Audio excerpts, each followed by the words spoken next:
माझ्या मितवा भाग 3. तुम्ही आमच्या चॅनलवर नवीन असाल तर चॅनलला सबस्क्राईब करा आणि बेल आयकॉन प्रेस करा. सौम्य आणि अनुज निघून गेल्यावर कॉन्फरन्स हॉलकडे मेकअप बॅग घ्यायला निघालेल्या ऋतुजाला आरुषने थांबवले. Congrats Rutuja, you and your team perform very well.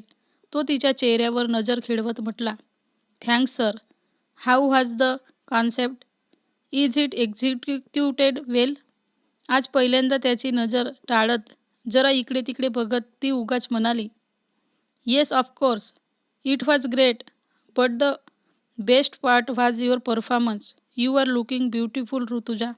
तो थोडं तिच्या जवळ जात हळूच म्हणाला. Oh thanks sir. We are learning a lot from you. थोडंसं गोंधळून जात मागे सरकत ती म्हणाली. तिचा हा सावध पवित्रा पाहून मागे सरकत तो म्हणाला. Okay, see you tomorrow, bye. Aarush निघून गेल्यावर आपण त्याच्याशी असे का वागलो याचं कारण तिला समजत नव्हतं. त्याच गोंधळात ती हॉलकडे निघाली. रेवाचं रडणं थांबतच नव्हतं. जयराज आणि वेद समजावून थकले होते. उशीर झाल्याने जयराज निघून गेला, पण वेदला रेवाला त्या अवस्थेत सोडवत नव्हतं म्हणून तो थांबला. रेवा बास की आता. It was just a competition. किती मनाला लावून घेते. वेद त्यांनी नक्कीच आपली कन्सेप्ट चोरली असावी. अगदी परवापर्यंत ते काहीतरी ॲनिमेशन करत होते आणि आज एकदम परफॉर्मन्स. मला नाही पटत. ती ऋतुजा जिंकायला काहीही करू शकते. तिने अनपेक्षितपणे शेजारी बसलेल्या वेदच्या खांद्यावर डोकं टेकवत डोळे पुसले. वेद भांबावला आणि तेवढ्यात रूमचा दरवाजा लोटून ऋतुजा आत आली. वेदच्या खांद्यावर डोकं टेकवून रेवा बसलेली आहे हे बघताच ती जरा अवघडली आणि तिच्याही नकळत एका प्रश्नार्थक नजरेने तिने वेदकडे बघितलं. तिला पाहताच तोही अवघडला, पण मग रेवाचं पर्स सावरत उठून तिच्याकडे निघाली. उगाचच हँडबॅगची चेन लावत असलेल्या ऋतुजा जवळ जात ती म्हणाली. ऋतुजा, कॉंग्रॅच्युलेशन्स.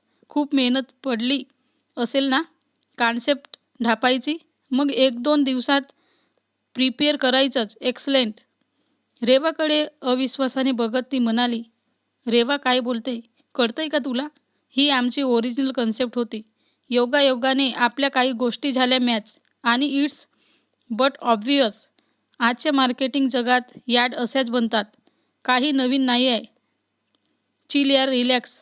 आणि तिच्याकडे न बघताच ती निघाली. दरवाजाकडे निघालेल्या पाठमोऱ्या ऋतूकडे बघत ती म्हणाली. आम्ही नाही ना चिल करू शकत. आम्ही नाही ना सिनियर्समध्ये कुणाला पटवलेलं असं दरवेळी जिंकायला. तिचं हे बोलणं ऐकून संतापाने मागे वळून जवळपास ओरडतच ती म्हणाली. Reva, mind your language, okay. तिच्या डोळ्यात चटकन पाणी आलं, पण तिचं बोलणं पूर्ण न ऐकून घेता रेवा तशीच फणकारत तिच्या समोरून निघून गेली. वेद हतबल होऊन दोघींची भांडणं बघत होता.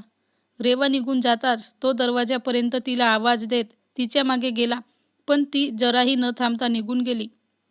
तोही बाहेर जाणार तसा थोडा थांबला. त्याने मागे बघितलं.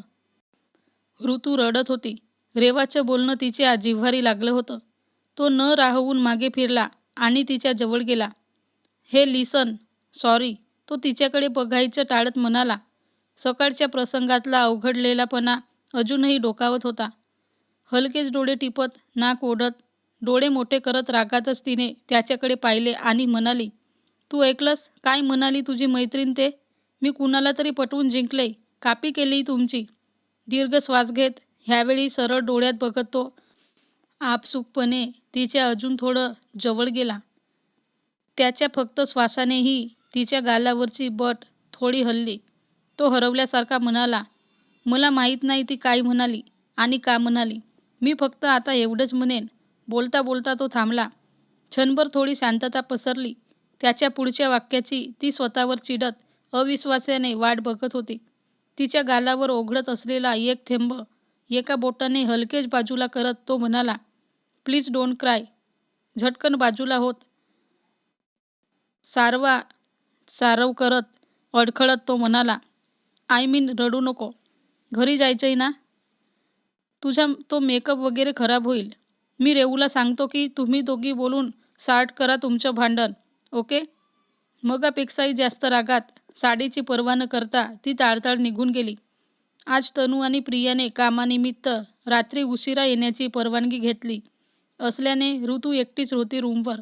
फ्रेश होऊन ती बाल्कनीत कॉफी घेऊन बसली. रेवाच्या वाक्याने तिचं मन दुखावलं गेलं होतं. डोळे पाणावले होते.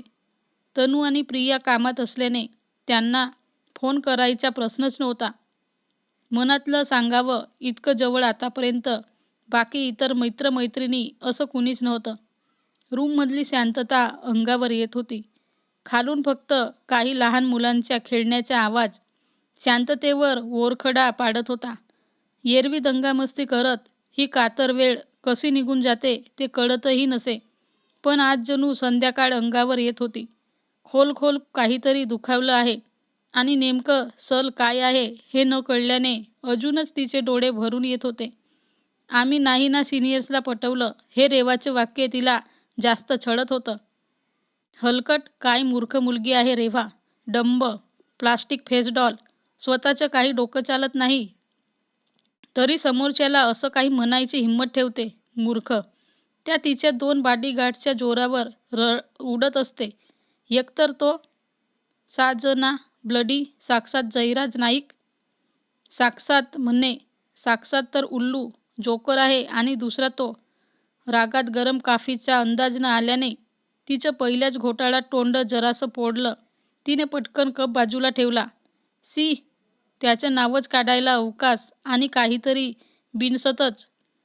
खडूस, पक्का खडूस. का आहे तो असा? त्याचं वागणं काही कळतच नाही. काहीतरी ठरवून मला त्रास द्यायचा असतो त्याला. नेहमी त्याच्या नजरेत माझ्यासाठी राग असतो. पण मग कधी अचानक अगदी समोर येतो तेव्हा त्याचे डोळे कुठल्या भाषेत बोलतात की तेव्हा ते खरं बोलतात. लिफ्टमध्ये त्या काही क्षणात काय घडलं होतं मला नव्हतं असं त्याच्या त्या नजरेत आणि त्याच्या सुगरी डिंपलमध्ये अटकायचं. मग का नाही अडवलं मी स्वतःला? आणि तो तरी कुठे हटवत होता त्याची नजर? काय शोधत होता माझ्या डोळ्यात? रागाशिवाय असं काय वेगळं बोलत होते माझे डोळे? अशावेळी तो कुणी भलताच वाटतो. कदाचित हवासा. Stupid writer. स्वतःच एक दुर्बोध कवितेसारखा आहे. पण मग नंतर बसला होताच ना त्याच्या त्या रेऊला रडायला खांदा देत. मंद, स्टुपिड, खडूस, ऑल बॉईज आर सेम. ह्या विचारासरशी मात्र तिची तंद्री भंगली. हृदयाची वाढलेली धडधड जाणवायला लागली तशी ती सावरून बसली. एक दीर्घ श्वास घेत स्वतःला शांत केलं. ऋतू, काम डाऊन. काहीही विचार करू नकोस.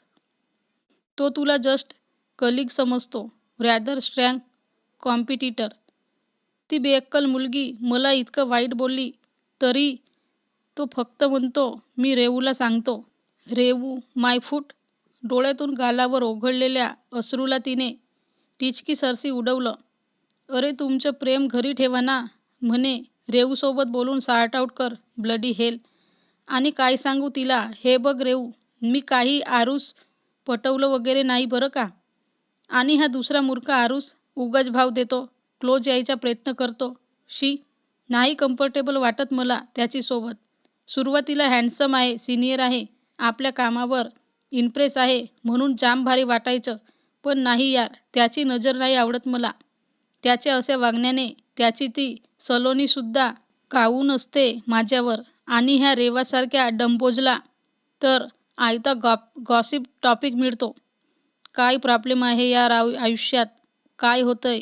किती गुंता? काम कमी, इतर लफडेच जास्त. सगळं प्रकरण खूप गुंतागुंतीचं होतंय. हा विचार करून तिच्या डोळ्यातून आता टपटप आसवे गळायला लागली होती. मागे रेलून तिने गच्च डोळे मिटले. काही वेळाने हलकेच जणू गालावर एक बोट फिरवला आणि ओघळत आलेल्या आसवांना बाजूला करत एक स्पष्ट आवाज आला. Please don't cry. वेद. तिने झटकन डोळे उघडून बघितले. बाहेर अंधारून आलं होतं.